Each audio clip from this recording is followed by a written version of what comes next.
मंदिराबाहेर किंवा सिग्नलवर येणाऱ्या भिकाऱ्यांना भीक दिली तर आता भीक देणाऱ्यांवरच गुन्हा दाखल केला जाणार आहे। कुणी आणि का घेतला हा महत्त्वाचा निर्णय पाहूयात।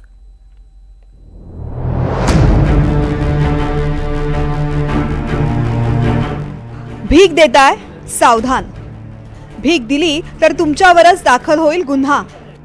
मध्य प्रदेशातल्या इंदूरमध्ये एखाद्या भिकाऱ्याला भीक देताना नागरिकांना 10 वेळा विचार करावा लागणार आहे, कारण भीक देणं आता इंदूरकरांना थेट तुरुंगात पाठवू शकतं। केंद्रीय सामाजिक न्याय आणि अधिकार मंत्रालयानं देशातल्या 30 शहरांना भिकारीमुक्त बनवण्यासाठी एक मोहीम सुरू केली आहे। मंत्रालयानं एक पायलट प्रोजेक्ट सुरू केलाय। या अंतर्गत 30 शहरांचा समावेश करण्यात आलाय।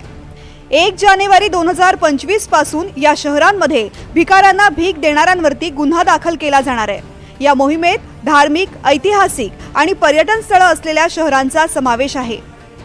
क्योंकि अभी जो हम लोग एक तरीके से जो जागरूकता वाला फेज है उसमें चल रहे हैं, लगातार हमारा भी फोकस रेस्क्यू करने पर और जागरूकता फैलाने पे है। लेकिन इस महीने के अंत तक ये सघन रूप से कार्रवाई करी जाएगी और अगले महीने से 1 जनवरी से अगर कोई भिक्षा देते पाएगा तो उसके खिलाफ भी FIR कराई जाएगी। जो देखने में आ रहा है कि बहुत बड़ा एक बड़ी सामाजिक बुराई है और इसको हम सब जब मिलकर इससे लड़ेंगे तभी इससे मुक्ति पा सकते हैं। इसीलिए सभी से प्रशासन का साथ देने का आग्रह है। इंदूरमध्ये भीक मागण्यावरती बंदी घालण्यात आली आहे, तरीही कुणी भिकाऱ्यांना भीक दिलीच तर त्यांच्यावरती गुन्हे दाखल होणार आहेत। नव्या वर्षापासून हा नियम लागू होणार आहे।